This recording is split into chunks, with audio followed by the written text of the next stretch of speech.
From the OUTV Broadcast Center in Los Angeles, California, this is Brief News Brief, a brief look at today's trending news topics, proudly combating the thought police since 2016. Here's your host, James Heaney. I'm James Heaney, and this is your Brief News Briefing. Puerto Rico is in the midst of a life-threatening humanitarian crisis following the wrath of Hurricane Maria that stormed the island just last week. Today, Congress cleared the way for more supplies and cash to go through to the island, but is it enough? Power is expected to be out for the better part of a year. Cash machines are running out of cash, people are running out of food, and airports are in chaos as people try to flee the island. 3.4 million people live on the island, which is not a U.S. state, but it is a U.S. territory. So they can't vote, but they are American citizens. The recovery effort from the storm is expected to span the next decade.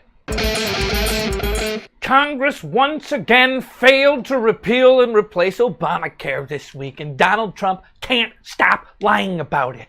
Fox and Friends ran an interview this morning where Trump said, "Healthcare didn't go down, we have the votes." Let's do some fuzzy Washington math here, Trump. There are 52, I'm only going to put the two up here, Republican senators. When you lose 3 of them, you've got 49.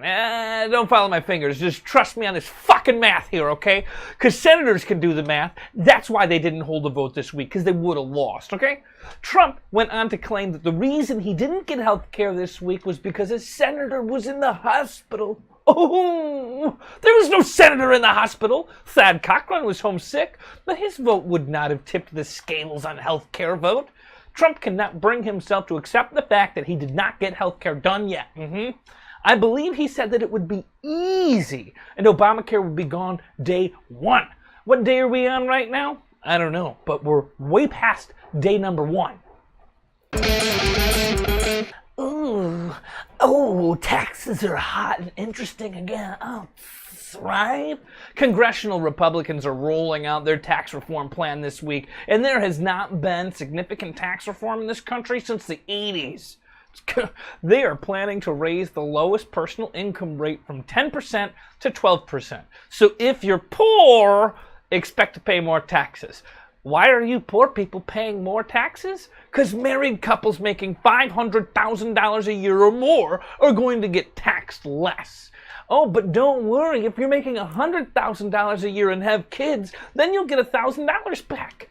What's the real end game here? Because none of this really sounds like sweeping reform. Turns out, highly taxed U.S. companies and multinational corporations with large overseas cash holdings are expected to benefit the most from this tax change policy. Whoa, I wonder who's got overseas companies?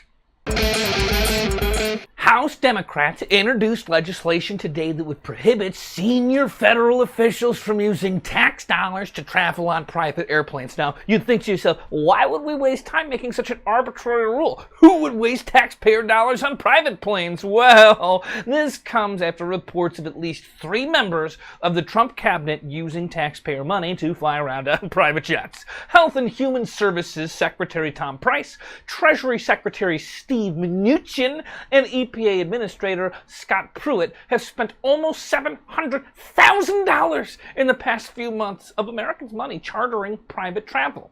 The House Oversight and Government Reform Committee announced it's probing all administration officials' use of private and government planes, and the Health and Human Service Inspector General is still investigating the matter.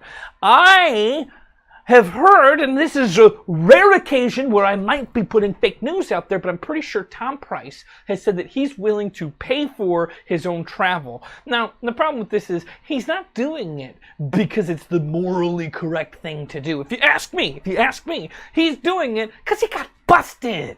He's doing it because he got busted. And in reality, he's the kind of guy that's like, oh, I got caught. All right, I'll just pay the $400,000 because I think that's what. And again, research this part, but I think that's the bill he's footing. $400,000. President Trump is going ahead with a new military campaign in Afghanistan despite an expert army of army experts telling him it will only worsen matters. On Wednesday, as Mad Dog Mattis arrived in the Afghan capital, to meet with the country's president, a number of rockets were fired at his plane. Mattis was actually no longer on the plane when the attack happened. In the response to the attack, the U.S. conducted an airstrike to support an Afghan crisis unit on the ground. But one of the missiles malfunctioned, okay? And it was causing some injuries to Afghan civilians. In fact, one Afghan woman was killed and 11 civilians were wounded in the incident. Rockets hit 2 civilian homes close to the airport. This is Mattis's first trip to Afghanistan since President Trump announced the new South Asia strategy that will send an additional 3,000 U.S. troops to the country. And the war goes on, and the war goes on. Bombs keep dropping, and there's still no solution. Yeah, the war goes on. Yeah, the war goes on.